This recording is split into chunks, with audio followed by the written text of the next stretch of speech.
Yeah. I love my HBCU.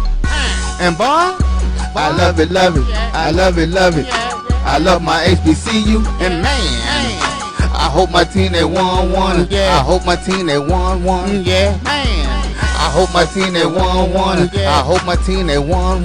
Yeah. I tune into the HBCU Sports Lab to see if my team won or lost. If they lost, I'm quiet as a mouse. But if they won, keep tab. I'ma do the dab, yeah. Dr. Cavil, he know what he be talking about. Mike and Charles, they know what they be talking about. They compress the analytic data with the hip hop. If you know them like I know them, they gon' tell you if your team, if they won or lost, and who the ball. So listen to Professor. To fight for our institution, for our conference. We have to continue to fight for our culture. We have to continue to knock on walls to get respect. We're knocking on walls. You've accomplished some things that hadn't been accomplished in this program and in this conference. But now it's time to come back and knock the walls down. We have to continue to fight for our... This is Dr. Cavil with Inside HBCU Sports Lab. Charles Bishop, Eddie Drew for the culture. Welcome to episode 48 of Inside the HBCU Sports Lab radio show and podcast. The show is covering the sporting HBCU dash for all things HBCU sports, from institutions large and small, from NAIA to the NCAA. We share insights and information on the HBCU sports culture and HBCU athletic aesthetics to facilitate the story of HBCU athletic programs and the business for HBCU sports. I'm your host, Dr. Kenyatta Cavil, along with my co-host, Mike Washington, Charles Bishop. Mike Washington is out on assignment, so we have clinical professor Drew in the house, in the building, and we are filming from our home studio and sending a signal live to KSOH 1230 AM, studios with the Texas Radio Hall of Famer, none other than Ralph Cooper, in the beautiful home of Texas Southern University from Houston, Texas. As I said, for some, may not quite have the volume on Tuesday, so I thought it would be great just to play it again and remind everybody, as I've said for a while now, this is for the culture. With that being said, let me go to you, Professor Bishop. How you doing today? Doing well, Dr. Cavil. It's beautiful sunshine here in Houston, Texas, and that means a golf course is somewhere close by.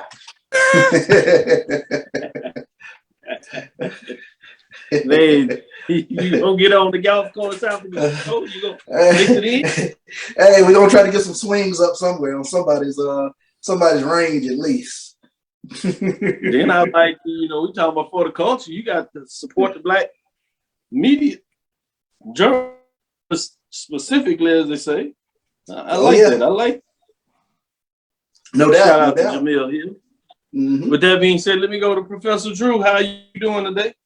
Well, it's been raining here in South Georgia, so my clubs are still collecting dust right now, Mr. Bishop. So one day I am going to pull them back out and blow the dust off of them and see what I can do with them. And thank God I've got a job where I'm inside most of the day. I don't have the leisure time that you do to just go play golf and everything like that.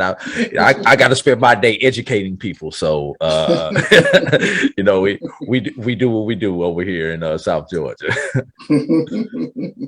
Yeah, some people got it like that, I'm not gonna say no name. Charles Bishop. Shout out to Maurice Jackson, Benjamin Richardson, Chuck Hunt in the building, checking us out. Noel Price, always sending love. Anthony Johnson is in the building as well. Who else we got? Ricky Burton, Pamela Richard Henderson, SSB-TSU, Edwin D. White. More.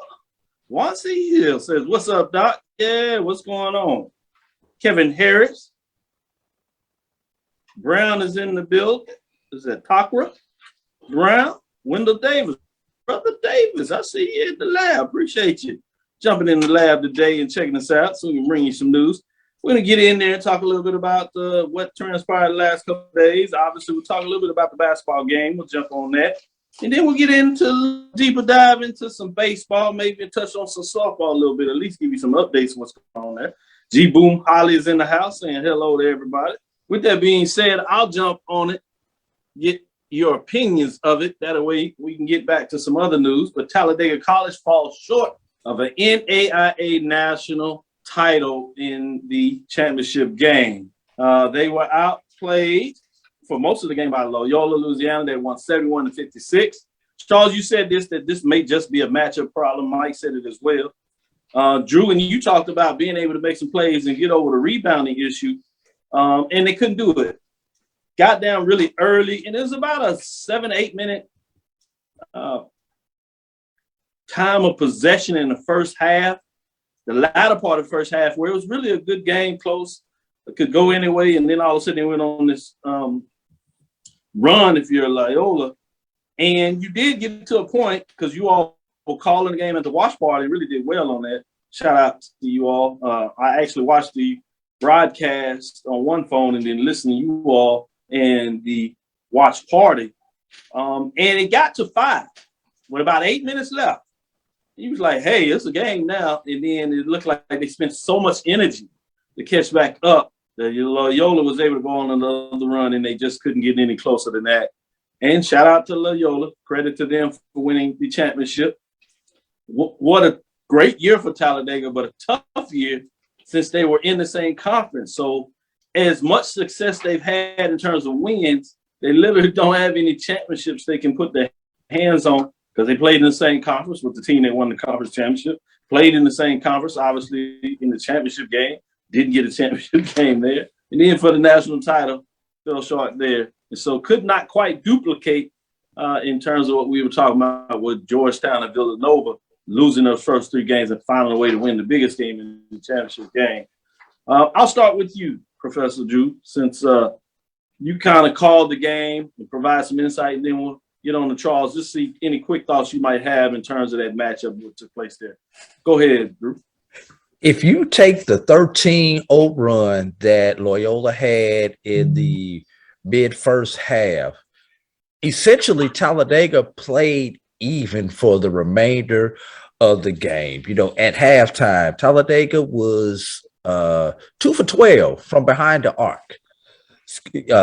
For those mathematicians, that's 12.5%. That's a tough percentage to be shooting from behind the arc. And I believe Loyola at halftime was shooting in the mid-30s. And like you guys pointed out, Mike was the one who really hammered on this rebounding. Loyola out-rebounded Talladega 47-32, including 18-10 on the offensive boards. Those 18 rebounds led to 18 second chance points versus 4 for Talladega. And then points in the paint is another glaring statistic as I go back and looked at the statistics. Favored Loyola 34-18. Well, when you look at all those stuff, it's just no wonder that Loyola beat Talladega. And with Talladega being a jump shooting team, they only went to the line 15 times and converted 9 of those 15. By contrast, Talladega, 15 free throw attempts, Loyola, 14 free throw makes, 14 out of 25. So when a team hits as many free throws as you attempt, most of the time when you look at the final score, the team that hit more free throws than the other team attempt is going to win. Yeah, that's usually the case. Great indication and great breakdown. Charles, anything you want to add to that? Yeah, I mean, I think AD summed it up. I mean, when you take a look at it, and I especially noticed, you know, when you're calling basketball games with Jackson State women's basketball team, you touched on it. Those second chance opportunities can really be a difference in the game, especially when you get on the boards and you're out rebounding the team and you create an opportunity to continue for offensive possession. So I think you just summed up, that was the story of the game right there in terms of what Loyola was able to do against Talladega. And at the end of the day, maybe it was more of a matchup problem. You know, anytime you do lose to a team 4 times in a season, there was just a missing component there for Talladega. And let me touch on, so you mentioned the rebounding thing, and Brian and I touched on this during our watch party. We've all been around basketball enough to know, to be a good rebounding team, an excellent rebounding team, it has to be in your DNA. You cannot go into practice the day before a game and say, we got to focus on rebounding and do rebounding drills. They're going to make you tremendously better. You could do shooting drills. There are certain drills that you could do day before the game, morning shoot around, that will have an impact on the game. There's no rebounding drill that's going to make you want to go chase down that loose ball, to want to tip that ball 2-3 times and then just finally out jump your man. You work on your box out, but what happens when that box out may be decent, may be good, but the person who you're boxing out has just that much more effort they may not get the rebound, but they can keep the ball alive for one of their teammates get the rebound. That's what Loyola did. They were a great rebounding team. You saw that during the game quite a bit. You saw that all during the game.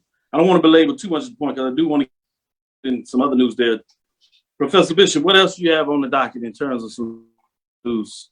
Yeah, let's get to some other deals going on. SWAC Baseball Weekly Honors. The SWAC has tabbed Alabama State's Hunter May and Osvaldo Mendez SWAC Baseball Players of the Week for their outstanding performances this past weekend. Hit of the week was Hunter May. He finished the week with the Hornets, hitting .636 in a 3-game sweep of FAMU in conference play. Won 7 of 11 from the plate. Drove in 10 runs in that 3-game series. May finished with 3 doubles and a pair of home runs on the weekend while slugging 1.455 and recording an on-base percentage of .692. Pitcher of the week was Osvaldo Mendez. Mendez came in relief in Saturday's game, won 5 2/3 scoreless innings for the Hornets in the win. He did not allow a base runner in picking up the win out of the bullpen and struck out 8 batters in the process. So huge week for Alabama State Hornets baseball with that weekend sweep of FAMU. Appreciate it.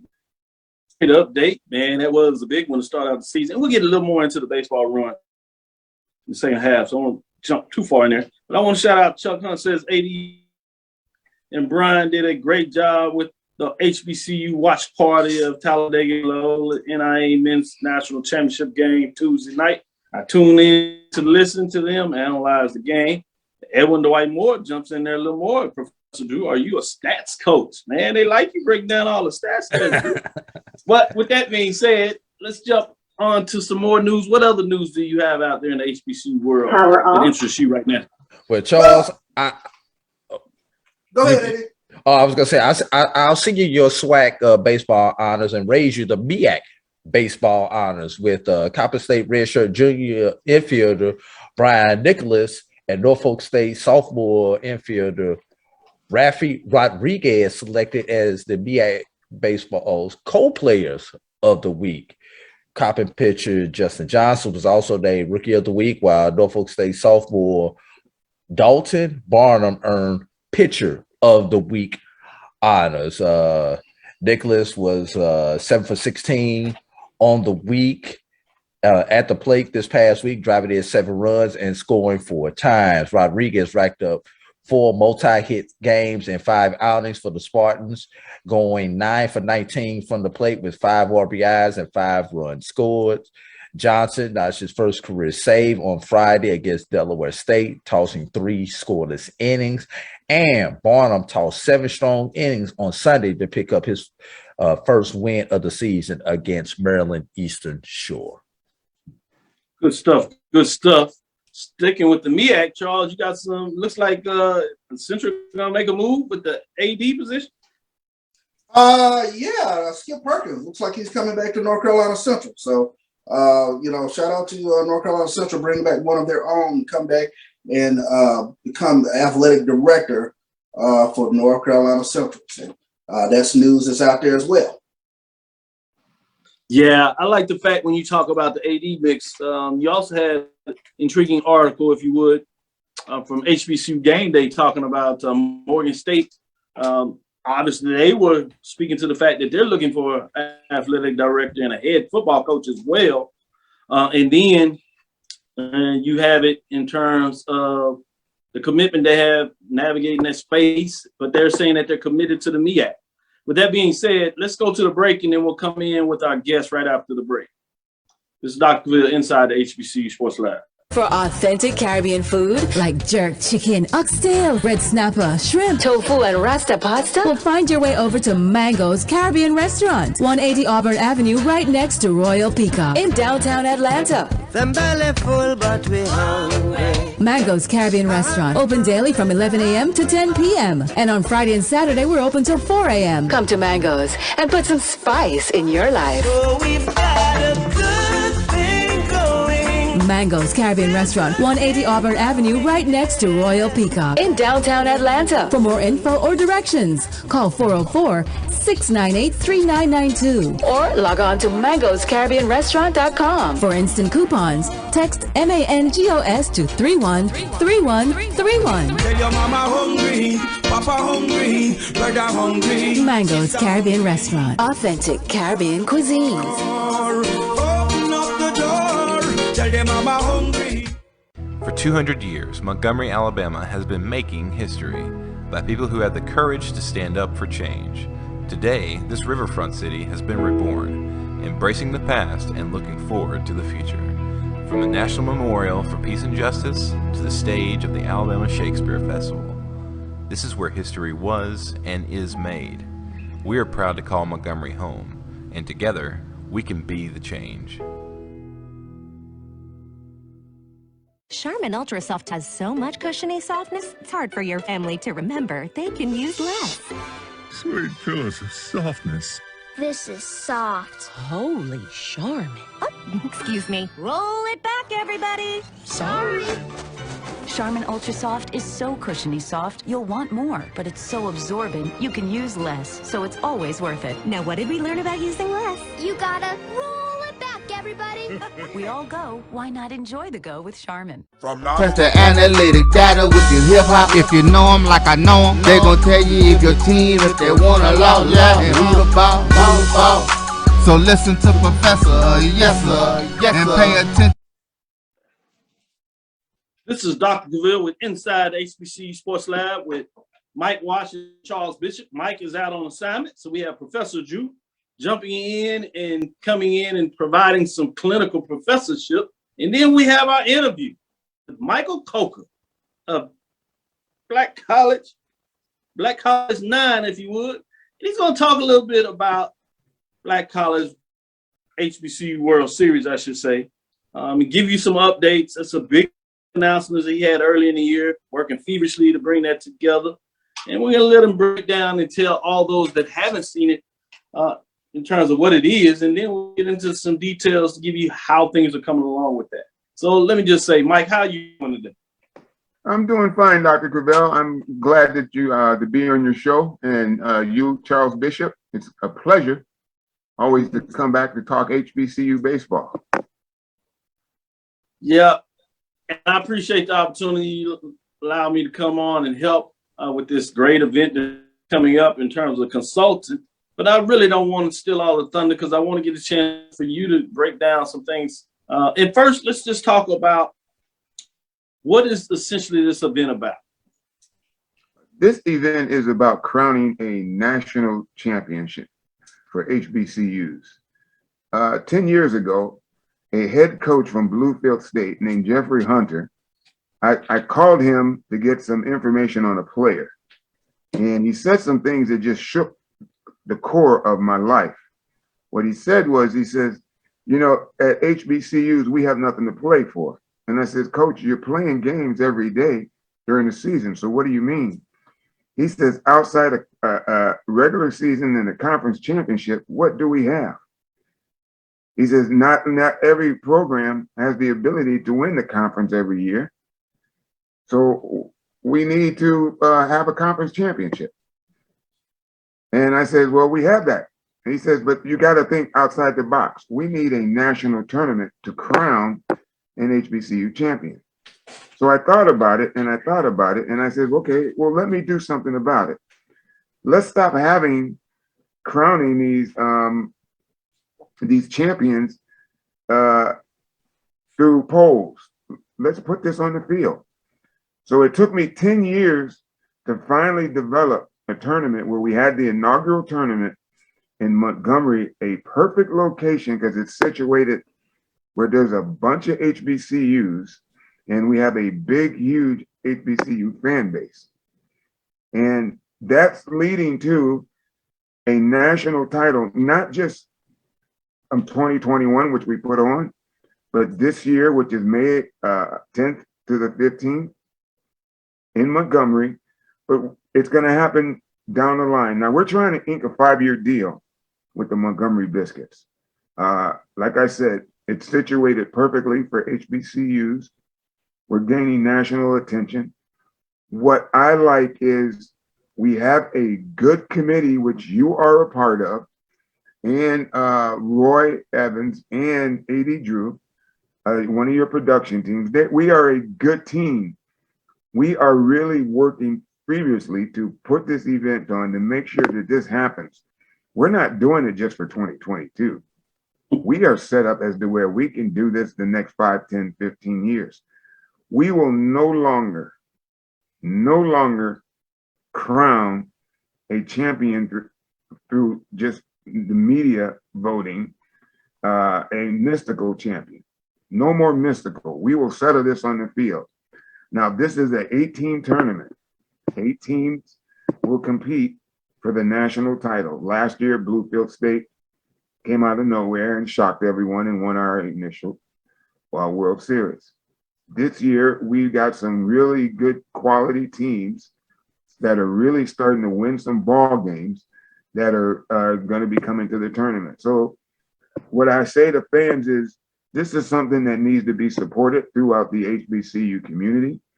This needs to be, it's going to be broadcasted worldwide. We have a good production team. It's going to be streamed. And I ask everybody in the HBCU stratosphere to, if you don't make it to Montgomery, which I'm hoping you do, at least check out every game, check out the teams, because baseball is a part of HBCU history. Our very first team was in the 1800s, and was Atlanta University, which is now commonly called and affectionately loved as Clark Atlanta. That was our first HBCU, and then the Negro League got started, and the Negro League was taking players from HBCUs, and then Major League Baseball decided to do the same. Now, before the glamour sports of basketball and football came on, there was baseball, and we were baseball players. So this is bringing the young kids back to the forefront of baseball, and that's what I like about it. And that's what I like what this committee's doing, and that includes you, Dr. Cavil. Well, again, I thank you. I'm honored just to be able to have an opportunity to really give my expertise, and the fact that you see my expertise is important, come to the table. But with that being said, I think beyond what you're doing, which was really the forefront of this, and the fact that you told the historical factor, that it's not something that you were able just to come up with and then year 1 or year 2 landed. You had to cultivate it, create relationships, work on these various relationships, and it took about 10 years just to get it off the ground, with the financial pieces and things of that nature, and still working to get a long-term deal. With that being said, I'm gonna go to Professor Drew with the relationship you have being on this committee, but I'm gonna take you from this side. I want you to ask the question to Mike. Well, I need to switch hats, but I refuse to take off this Black College World Series hat that I got on right now. Make sure everybody can see that up close. That's why I came to you. And the funny thing is, you see how he snuck that in there? He see me coming on here with some of these things I like to tease everybody with. He made sure that he had his first bid. I guess we'll get ours in the mail later. Yeah. And the funny thing is, Doc, I got home 15 minutes before the show, and I've got a package when I get home, and I open it up, and what's in the package is this hat. Nice. And nice. Of course, that was 15 minutes after you text me and asked me, could I come on? And I did not know Michael was going to be on the show. So how ironic that all this happen today. But getting back to the things at hand, first of all, Michael, want you to tell everybody where you play baseball at, so people can kind of really get the full context of where you're coming from. I'm an HBCU graduate. Although I have advanced my career into law, I'm a proud graduate of Edward Waters University. Now, when I came out, it was Edward Waters College. It just recently became Edward Waters University. It was Edward Waters College last year, so. So I resonate with the college, not the university, but I am a proud graduate. And I spent 3 years on the baseball field. I had scouts looking at me. I thought I was going to get drafted. I didn't. But at the same time, I graduated. That meant more to me. What baseball did to me, and this can only happen at HBCUs. Baseball at HBCUs took me to places I would have never gone on my own. All right. Now, Michael, let's get back into this World Series thing. And you are the executive director of the committee, Black College Championships. So I just want you right now to tell everybody what has been your biggest success as far as pulling this thing together, and then what has been your biggest obstacle that has, for this particular year, there's been your biggest obstacle getting some of this stuff together for this Black College World Series in Montgomery? Well, I would like to speak first on the committee. This committee was formed in Montgomery. We saw some things. We said that we needed to grab it by the horn and present it forward. We started actually planning for 2022 in Montgomery. And what it did was it led us to, we did a lot of conversation. We started talking, and then AD Drew and I just started doing a lot of planning. We started looking at things. One of the very first things we did was we went to all the conferences to get their conference championship dates, so that we could present it to the Montgomery Biscuits and say, okay, these are the dates we want for the tournament. This is when we can nestle in this event. The Montgomery Biscuits, from that point on, has been on board. The committee that we have is pushing hard because we meet weekly.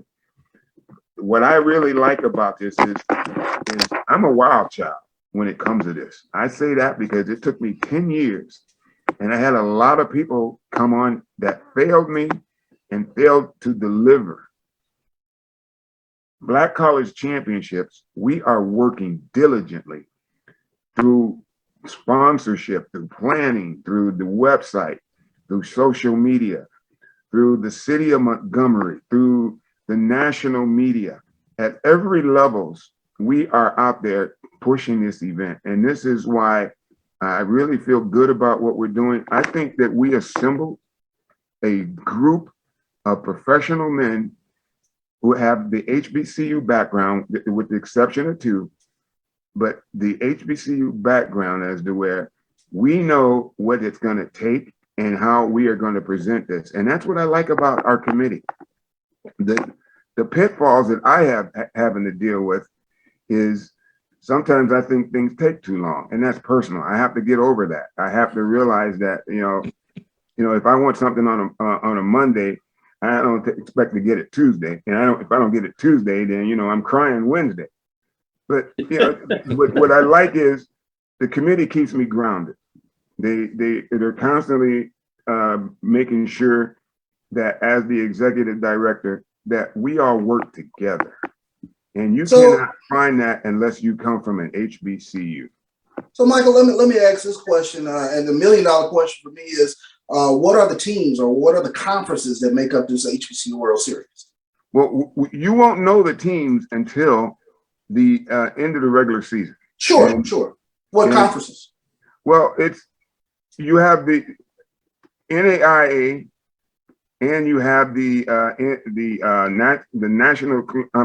NCAA Division II programs. Okay, we cannot go with a conference because we really only have 3 HBCU conferences, and 2 of those HBCU conferences are the large schools, and then the one HBCU is the SIAC.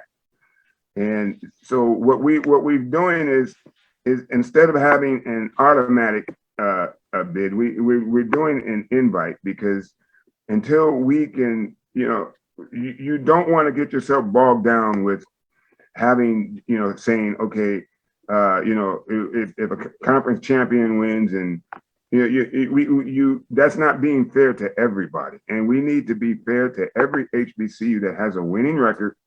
And then we have a good selection committee. Now, I won't be a part of that committee because, being the chair for Black College Nine's voting top 10 poll, it wouldn't be fair to me to direct that committee into making a sound selection.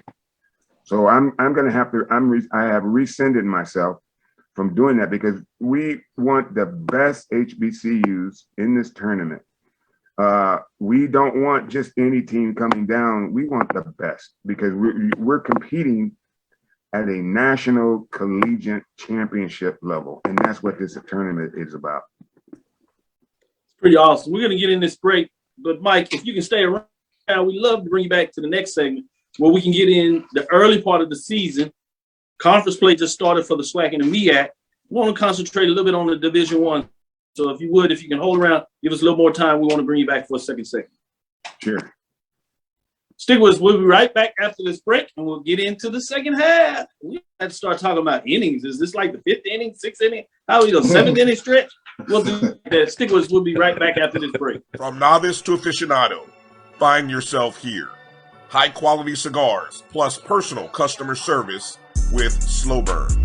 Visit our website, www.slowburnwaco.com.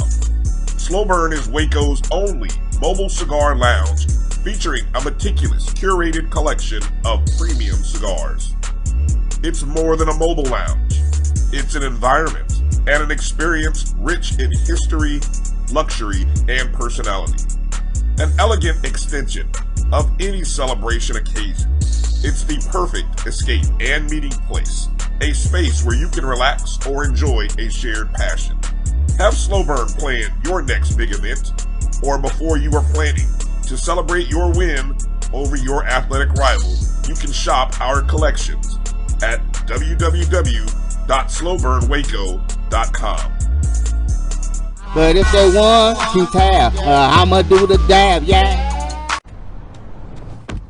Oh, that spin class was brutal. Well, you can try using the Buick's massaging seat. Ooh, yeah, that's nice. Can I use Apple CarPlay to put some music on? Sure, it's wireless. Pick something we all like. Okay, hold on. What's your Buick's Wi-Fi password? Buick Envision 2021. Oh, you should pick something stronger. That's really predictable. That's a really tight spot. Don't worry, I used to hate parallel parking. Me too. Hey. Really outdid yourself. Yes, we did. The all-new Buick Envision, an SUV built around you, all of you. Since 2002, Empowerment Resources, Inc., a nonprofit organization, has empowered more than 1,500 youth and adults in Duval and surrounding counties. Through its programs, Journey into Womanhood, Girls Mentoring, Life Skills for Teens, and Parenting Education Coaching. To get involved with programs, volunteer, or donate, visit www.empowermentresourcesinc.org. Follow us on social media, facebook.com/empowerment.resources and instagram.com/empowermentjax. It's never too early to plant the seed, to share the tradition, and instill a sense of pride in your HBCU with your little ones. HBCU Pride and Joy Children's Boutique helps you share your school spirit with a wide selection of adorable kids apparel and accessories officially licensed from your favorite HBCU. Visit hbcupridejoy.com and follow us on all social media at HBCU Pride Joy on Facebook and Twitter. Press the analytic data with your hip hop. If you know them like I know them, they gon' tell you if your team, if they wanna loud, and who the ball. So listen to Professor, yes sir, and pay attention, cause he gon' teach a lesson. This is Dr. Bill with Inside HBCU Sports Lab. We have Professor Drew and Professor Bishop while we're interviewing Michael Coca of the BlackCollegeNines.com baseball website. During the break, it's always interesting what kind of conversation we get in. I just want to point out to folks, since maybe they did not know it. I know I said it the first time, but we have people in and out. Yes, I put different things in there, and it gives you a little insight to who Dr. Bill is. Obviously, You know, my HBCU fandom, the HBCU culture, the HBCU athletics, aesthetics. I have that all behind me. Of football at home in my home studio. I have the basketball. Got to get me some baseballs. I have those and have those up as well. But this here is a Lego, and I know Drew and Michael thought it was actually a tennis shoe, and Mike has a pair like that. And so, no, this is actually a Lego. For those that don't know, I become an engineer before I went into the professorship side in the academy. I've always built with Legos, collected Legos, and kept them all this time. When I had my son, I couldn't wait till he got 3 and was interested, and I passed on my whole Lego set. And so I got this as a gift from my wife, Legos, and he built it with me. So that's my connection is hip hop, like many of us are Run DMC fans. So I saw that, had to have it. With that being said, before we get too far off the tangent, I did want to share that with everybody. Michael Coker, before we get into the MEAC or SWAC, maybe a little bit, whatever direction Drew and Bishop would like to go, for those, as we just talked about the tournament, how can you get information on the tournament? And I think there was a question out there about the cap. I'm sure that you'll be able to go to the website before too long and get the cap. And certainly if you're able to come down there, we'll have caps available for the game. But tell them how they can get tickets. Right. Tickets can be purchased on the website. There is a special page to purchase tickets. Now, tickets are, we have them broken up as do single game tickets, day tickets, day passes, half day passes. We have lawn seats available. It's general admission. You have to go to blackcollegechampionships.com to get your tickets. I advise everybody to get them early and often and get as many as you can. This is a premier event. The only way you're going to get tickets is online, unless you decide to wait for the day of the event to attend. But it's best to get your tickets now while they are available. Thank you for that. Let me just jump back in here and ask somebody about this baseball. I'm going to start with you, Professor Bishop. Let's get in some of that baseball. What question do you want to ask Mike in terms of Division I baseball, if you would? No doubt. And I mean, some really interesting matchups this past weekend. But I tell you, the series that caught my eye was the fact that Mississippi Valley State took 2 or 3 from Alabama A&M. What do you make of Mississippi Valley State's baseball team thus far? Coach Stanley Stubbs, a difference maker. Every stop that he has made, he has turned programs around. Stanley Stubbs is he's a protege of Babbitt from Jackson State. Stubbs went to Savannah State, got with Coach Carlton. Everywhere he's gone, Lane, Benedict, every stop he has made, Rust, he has to get kids to buy into the program. Now, he's doing something, and what I really like about what Stubbs is doing, he's changing the thinking of that program. Mississippi Valley has not won a ball game in 2 years. You know, even through COVID, they did not win a game. The school did not. True, I forgot about that. The school did not support the program. Now he has got the school to buy in to support the program. He's getting top-notch kids. Now he brought some kids over with him from Rust.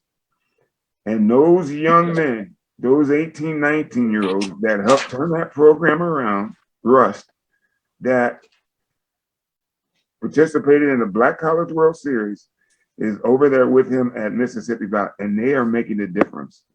These are high-minded honor students that are out there performing on the field, and they're winning ball games. He's got a good team.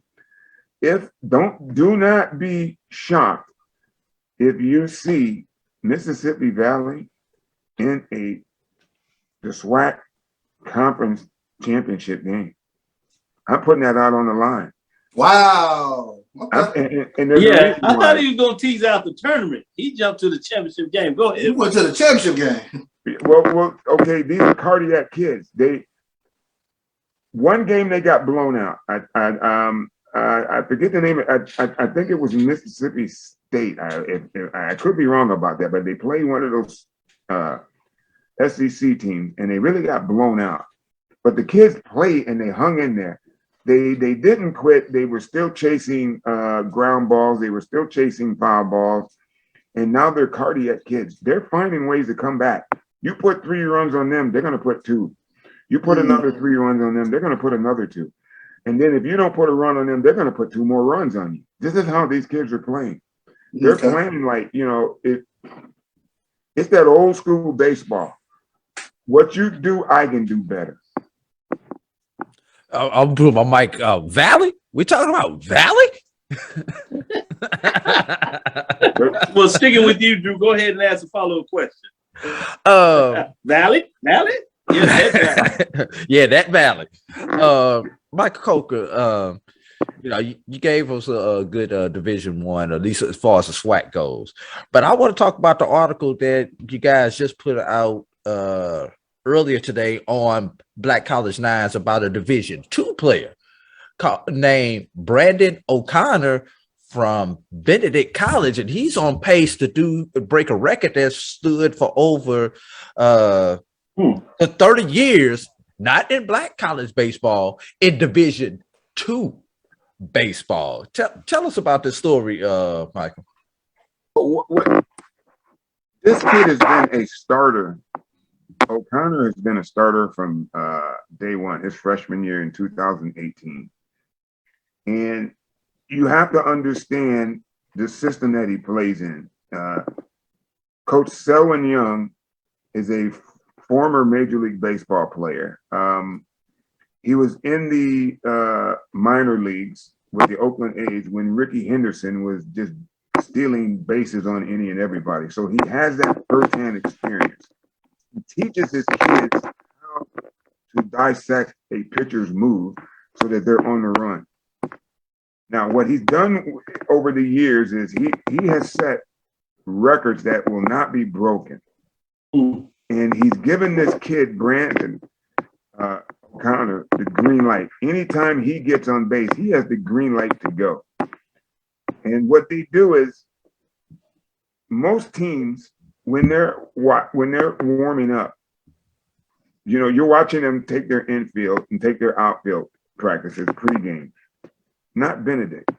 They're watching the starting pitcher. They're watching his moves to home. They're dissecting his move. Now, this kid would have had the record last year. They shut down. They only played, I think it was 21, 22 games. In those 21, 22 games, he still had, 8 games. He shut down after 8 games. He still had 25 stolen bases. In 2019, he was the statistical NCAA Division II stolen base statistical champion when he had 47 stolen bases. Last year, he was on pace to steal 100. This year, he's on pace to steal 126. Right now, he has 52 stolen bases and has only been thrown out 4 times. Also, and I need to add this, Benedict has stolen 160 bases at this point in 21 games and have been only thrown out 20 times. They will run on you in a heartbeat. Brandon O'Connor is fast, and he's beating top catchers that have guns. When I say guns, these catchers have strong arms. When they come into the game, they look at him and they laugh and they say, "This kid can't run on me." Their scouting report is keep an eye on him. When he takes off and he's beating throws to second base by 2 or 3 steps, that's when they're saying that kid is fast. And what I like about it is because he puts them in a position to manufacture runs, because you don't have too many people who will still second, third, and then think about home. And that's him. He'll run on you in a heartbeat. And at the pace that he's going, the first 4 games of the year was against nationally ranked Glenville State. He stole 8 bases against Glenville, against the number 2 catcher in Division II baseball. And then his stats from 2019 had him, he was, all of his stats combined outnumbered all of Division I, Division II, and NCAA Division III baseball. This kid will light it up. Now, the question is, Mike, before we get too far in there, I do give them a chance to tell them where they can go get the article, because we're going to get into this last break. So let them know where they can go get the details on some of the things you're talking about this young man, how special he is. Where can they go read the article? You go Black College Nines. You can read the article on how he's going to eclipse the NCAA record. The NCAA record is 96 stolen bases. He's on pace to get 126. You can find that article on Black College Nines. And also, if you want to do some fact checking, you can go to the NCAA Division II baseball statistical website, and you will pull up anything and everything that you need to know about. One quick thing, rapid session before we get out of it. I'd be remiss if I didn't ask you that. Back to the D1 a little bit, and then when we bring it back, we'll take a deeper dive Division II. But coming into the season, who'd you have at the top of the SWAC East? I don't care. I'm going with I like Alabama that. State. We can't get him in there. He won't bite on it. I got to go with Alabama State. West. Who you got in the West? I do like Texas. I do like Texas Southern. Okay, and because I know MEAC. Who do you have in the MEAC? In the MEAC, Delaware State. Nice. Okay. Interesting. And I'm well, that'll do it for us. Well, thank you, Mike. Go ahead. I'm pushing it with the MEAC because they don't have that many teams. Right. Yeah, that was a little default there. It's so good to have you, Mike. Great information. Really appreciate the detail that you provide. Colleagues over there as the lead writer over there with Black College Nines, just giving us all information, and that's obvious on the large, small division, as you call it, major, mid-major division. That's Division I, Division II, and NAIA programs, and even some independent programs that you put out there. The weekly poll, we'll be doing that. I get to vote in that. Charles votes in that. A.B. Drew votes in that. And so we'll be providing updates when those polls come out, just to keep people updated on baseball. And as we matriculate through the season, we'd love to have you back, get some updates on the HBCU World Series, as well as just some updates of the season and how things are going, both at the Division II level, NAIA, and Division I level. But I want to thank you for your time. Anytime. All you got to do is let me know, and I'll be more than happy to continue. I think you have a great show. No problem. We'll be back. We'll come back after this break, and we'll get into, since we're talking about baseball, we'll get into the ninth inning. We'll have to close it out. We bringing in the closers. Charles, you ready to close? Let's go. All right, we'll be right back after this break. Thanks. All to the pen. The Cuvée Group is a Florida-based marketing and training consulting firm. We help businesses communicate to their target audience and engage them in conversation. We also help to expand their audiences, which will ultimately result in growth for those organizations. In addition to being a certified constant contact specialist, my colleagues and I are also certified in John Maxwell Leadership Principles. We use these proven principles to conduct workshops, training, and private coaching sessions for individuals and companies looking to take things to the next level. Contact us to schedule a free consultation. Issues today, don't delay, call Cuvée. Supermarket sushi, really? No. Wait, Troy, you work here? I'm never not working. Like Head & Shoulders Scalp Shield technology, up to 100% dandruff protection, even between washes. Never not working, huh? Oh, Troy, you're such a good teacher. Yeah, I know. Never not working. Never not working. Never ever not working. Are you serious? Never not working. Dandruff protection that's never not working. Head & Shoulders Scalp Shield technology. From novice to aficionado, find yourself here. High quality cigars plus personal customer service. Slow Burn is Waco's only mobile cigar lounge, featuring a meticulous, curated collection of premium cigars. Visit our website, www.slowburnwaco.com. That's www.slowburnwaco.com. Press the analytic data with your hip hop. If you know them like I know them, they gon' tell you if your team, if they wanna lose, and who the ball. So listen to Professor, yes sir, and pay attention. Boy. This is Dr. Bill with Inside the HBCU Sports Lab with Mike Washington and Charles Bishop, Sports Lab, I should say, sitting in for Mike Washington as the clinical professor is none other than Professor Drew. I know football just never seems to die. We find a way to get talk about it. Obviously, in a little bit of spring football, as folks are going through that, getting ready for some spring games, folks are certainly excited about that time because they can get out their tailgate and while they're hanging around and doing some baseball and tailgating out there as well. At least we do down here in this part of Texas. We find whatever reason we can tailgate. We're going to sneak in here. Yeah, thank you. You see that, Charles. You know how that is. We're going to get into some of these football schedules. We have some more football schedules released. So we'll get into those and we'll start around and see what sticks out to you. We got Alcorn State 2022. They jump off with Stephen F. Austin playing McNeese State as well. Then they get into the meat of their conference. As you know, having a lot more of those road games as they only have the 3 home games, obviously still dealing with a little about the ramifications of a couple of years ago. So it'll be fascinating to see how that goes. Howard University has an intriguing schedule for some. Some people point out that they have the Ivy League school, Yale and Harvard. They have Harvard at home, Yale on the road. They have Morehouse College, which is a big deal in terms of private institution. It goes back, and that's in New York. That's the HBCU New York Football Classic. They have the rival against the Battle of the HU. And then obviously kick things off, I should have said, really starting there is the MEAC Challenge against Alabama State. A lot of people interested in that.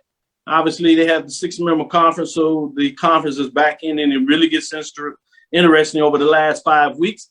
In the season against South Carolina State, last year's Dr. Bill's Inside the HBCU Sports Lab, HBCU national champion, if you would. I know Charles chuckles at that some bit, but I understand. That being said, Tennessee State. Yeah, I know you wasn't against it. I just they black college national champs.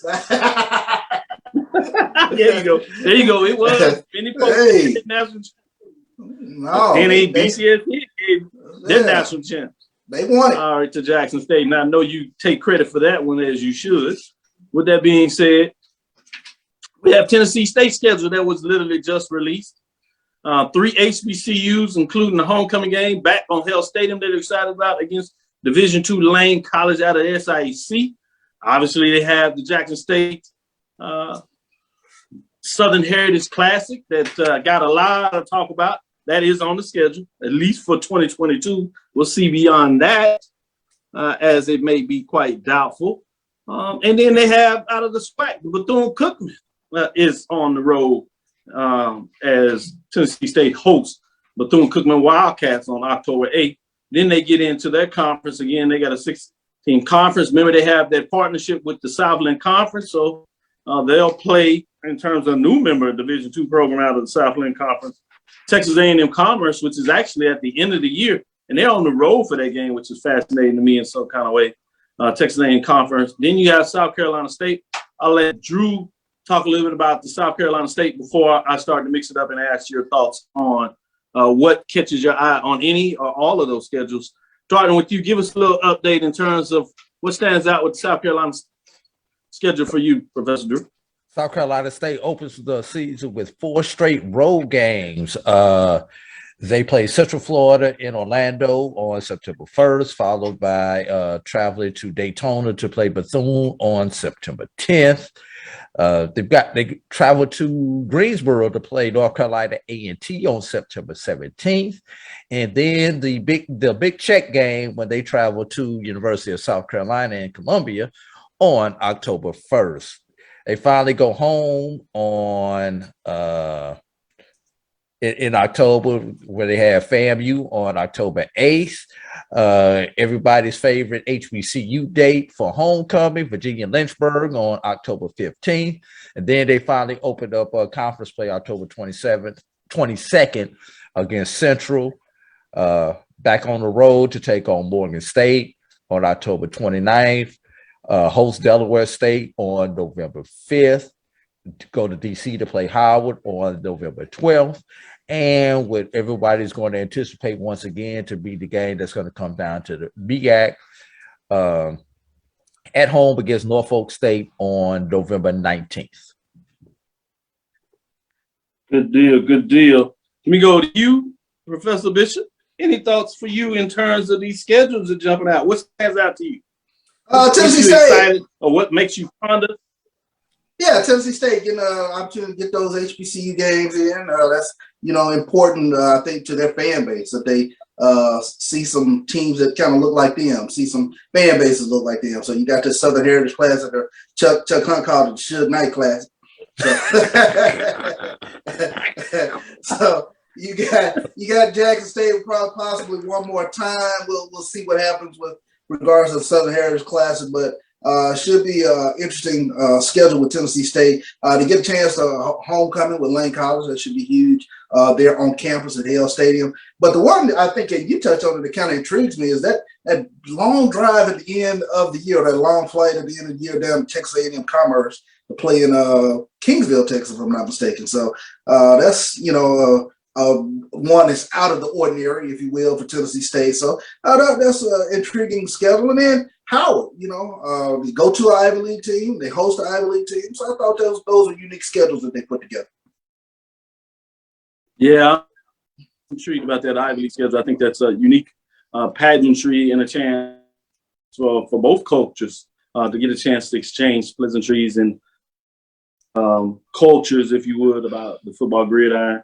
And Howard is building and rebuilding a program and looking to take that next step. So it'll be interesting to see just how competitive they are, not only in terms of the MEAC, but just in general. So it's fascinating to me. It's not released yet, but also what catches my eye in a lot of ways is fascinating to me is that Bethune-Cookman schedule. It's going to be pretty good non-conference. They have South Carolina State and Tennessee State obviously on the schedule. It'll be interesting to see who that third one is. Are they going to play up to the FBS program? Mm-hmm. Or are they going to put another HBC on it? But in terms of two non-conference solid HBCU games that their fans should be intrigued about, it certainly makes a very strong conference schedule. I like what they're able to do thus far, just understanding from what the other teams have released is on their schedule. Obviously, you have the eight-game conference, so you got 3 non-conference games. They already got 2 of them locked in. It'll be fascinating to see what theirs look like when they release their schedule. So that's fascinating to me. So kind of wanted to pull that out. I like what you talked about in terms of also Alcorn with the Stephen F. Austin and McNeese State having one at home, one on the road, FCS program. A solid schedule there. Obviously have the FBS with the money game at Tulane, so it'll be fascinating to kind of see what goes on there. Obviously, you had that talk with Tennessee State. I'll kind of close on this one in terms of them saying they wanted to play more HBCUs. Let's talk out there maybe that they were going to get Howard on the schedule, North Carolina A&T. Doesn't look like that's happening, at least in 2022. It'll be fascinating to see what goes on in terms as they move forward in terms of scheduling, country. Obviously, talking about conference alignment and those things, is that still up in the air? We'll see how that goes. That'll do it for us. Great show. Appreciate the time.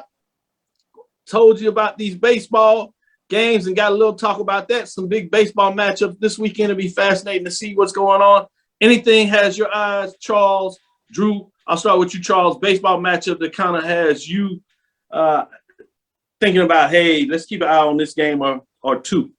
Alabama State at Bethune-Cookman. That should be a fascinating series. That's over there on the east, and then in the west, Grambling and Southern. I think that's going to be a really good series with those two locking horns this weekend. So those are the big matchups I think that are sitting out there swag baseball wise. Let me go with you, Drew. Any baseball games that had kept your eye that you say, hey, let me keep an eye on these games here? You can go in either direction you want to go. Well, I'm gonna go in a different direction with the baseball. You know, I've been focused on the Division twos and the NAIAs because with me being on this Black College Championship committee. But let's take a look at the SIAC and what you got going on in the SIAC, because you got a lot of teams that are clustered up there together in the SIAC, and you know, you got a big game, Tuskegee and Albany State this weekend in the SIAC, and as good as Albany State has been playing, where Savannah State has been playing even better as they take on Lane. And one thing about the SIAC, they did away with divisions in the SIAC, so they will just take the best 8 teams to the tournament instead of 4 from the East and 4 from the West as they have in the past. So it's really going to be interesting to see how that plays out, because you've got after Savannah State, Albany State, you've got about 4 teams just clustered there together that are maybe separated by a game and a half. Great stuff. Great dialogue. I like both directions you go. And I agree with you. Those are some big matchups. Keep your eye on baseball. Like I said, we'll get you some in the softball too to make sure Chivalry's not dead as they're getting into and getting things going. And it'd be fascinating. Some of these conference races should be good. Thank you for listening to Inside HBCU Sports Lab. Make sure you share our podcast and your friends with your friends and your colleagues, I should say. I'm Dr. Kenyatta Cavil, the Dean of HBCU Sports, coming from inside the lab with the College of HBCU Sports with Mike Washington and Charles Bishop. Hope you enjoyed our guest. Not really a guest. He's a clinical professor, A.D. Drew. Make sure you catch him with Brian and A.D. of the Sports Wrap. Download my JVN and my BCSN. You know you have the pregame show. They're just getting started. They got all the insight, all you all trying to keep your back eyes open, see what Dion is saying about Pro Day. What is he doing at his camp? You want to know what they're doing, what the season leads? Check out the pregame show because they're loaded with information. That's for sure. Again, we want to thank you for listening to Dr. Bill's Inside the HBCU Sports Lab with Mike Washington, Charles Bishop, every Tuesday and Thursday at 6 o'clock. I am working on a couple other projects. Should get a couple of football coaches in here. Release our Big Ben L. Cavil HBCU Football Award. That is coming up. Pushed back a little bit to make sure we can do it right for everybody. Wanted to get outside of basketball so we could give it the do it needed to have. And with that, I also want to say, let's keep it going. I am doing some information because I had a request that people wanted to know about the finances of HBCU sports.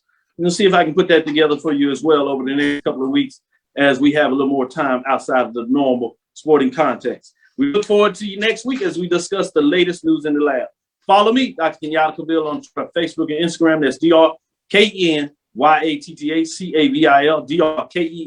DrKenyattacavil. Follow Charles and Drew on Twitter. As you see their name scrolling across there. Dream big and continue to move forward. But before we do the end, Inside HBCU Sports Lab 1, I'd be remiss if I didn't tell you about that on Twitter, Facebook, and YouTube. That's Inside HBCU Sports Lab. With that said, we will talk with you soon. Charles. Of course. Drew. Lecture. I was thinking about Bishop because I know he's ready to get on the golf course. So I'm trying to get him out of here. Dismiss.